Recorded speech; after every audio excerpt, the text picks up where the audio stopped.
আমরা শান্তিকে সবাই পছন্দ করি, আমরা শান্তি চাই, কিন্তু শান্তির বিপরীতে কাজ করে পৃথিবীতে কোনোদিন শান্তি আসবে না। ক্ষমতা থাকলেই সেই ক্ষমতার অপব্যবহার যদি পৃথিবীর বড় বড় রাষ্ট্রগুলো করতে থাকে, তাহলে এক সময় ছোট রাষ্ট্রগুলো ঐক্যবদ্ধ হয়ে তারাও এর বিরুদ্ধে রুখে দাঁড়াবে। পাঞ্জাবের জগতে একটি বিশ্বস্ত নাম, শাবাব এথনিক ওয়্যার। আজকে ইরানের উপর যে আক্রমণ করা হয়েছে, ইরান একটা স্বাধীন রাষ্ট্র, তাদের সার্বভৌমত্বের উপর আঘাত করা হয়েছে।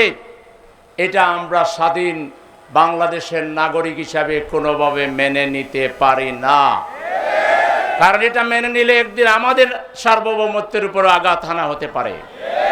সেজন্য আমরা একটি শান্তিপ্রিয় জাতি হিসাবে, একটি শান্তিপ্রিয় দেশের নাগরিক হিসাবে এই হত্যাকাণ্ডের এবং এই হামলার তীব্র নিন্দা এবং প্রতিবাদ জানাই। আমরা জাতিসংঘকে যথাযথ কার্যকরী পদক্ষেপ নেওয়ার আহ্বান জানাই। একই সাথে মুসলিম রাষ্ট্রগুলোর দ্বারা গঠিত ওআইসি আজকে কি করছেন বিশ্ববাসী দেখতেছে। ওআইসিকেও যথাযথ ভূমিকা নিতে হবে। আজকে ইরানের উপরে আক্রমণের মাধ্যমে শুধু ইরান নয়, গোটা মধ্যপ্রাচ্যকে অগ্নিগর্ভে পরিণত করা হয়েছে। আজকে মুসলমানদের রক্ত নিয়ে হুলি খেলা হচ্ছে।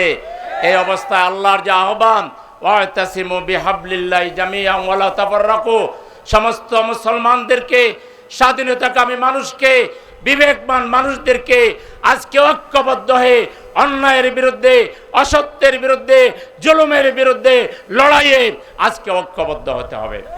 আমরা সেই লড়াইয়ের আহ্বান জানিয়ে, অন্যায়ের বিরুদ্ধে প্রতিবাদে বিশ্ববাসীকে সামিল হওয়ার আহ্বান জানিয়ে আমি আমার কথা এখানেই শেষ করছি।